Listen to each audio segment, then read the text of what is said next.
Good afternoon. Hope everybody is woken up now. Because I am feeling sleepy, that's why I'm asking you all. Just had a very sumptuous food there in the ashram.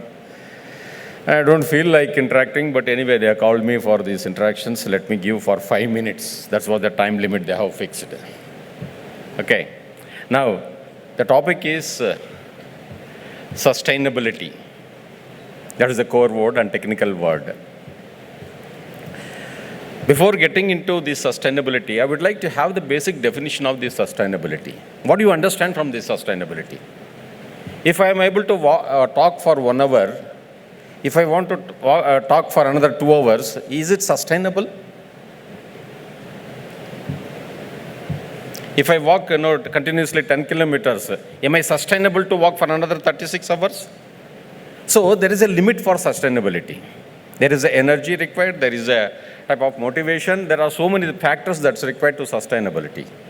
Now we see in the history, for example, recent past, UK was the superpower. Has it now sustained to be the superpower now? There are so many kingdoms came and went off. They could not sustain.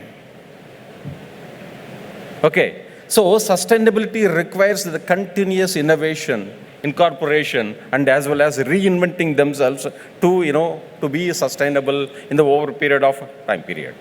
Now look at the Indian civilization. We survived and sustained for more than 15-20,000 years. The problems are coming up last for 150 years.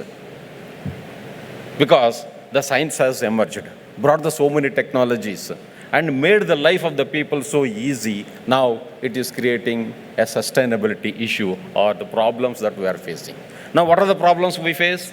Now people talk about pollution, energy, transportation. These are all disasters.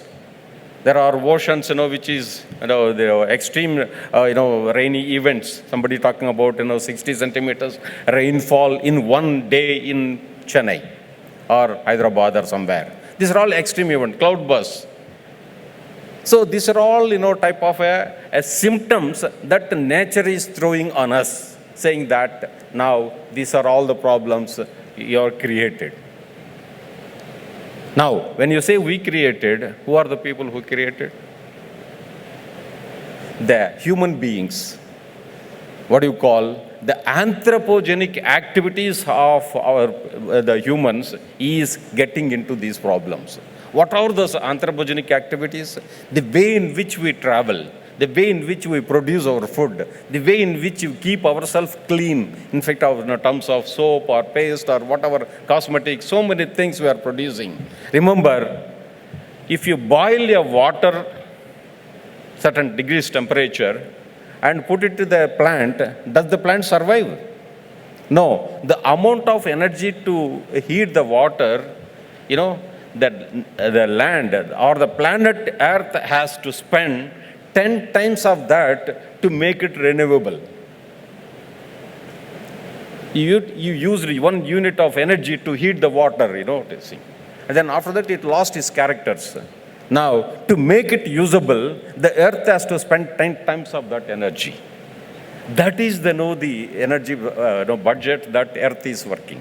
Now imagine one person using 10 grams of paste, 10 grams of soap, 10 grams of cosmetic, 10 grams of thing, and 1 kilo of fertilizers.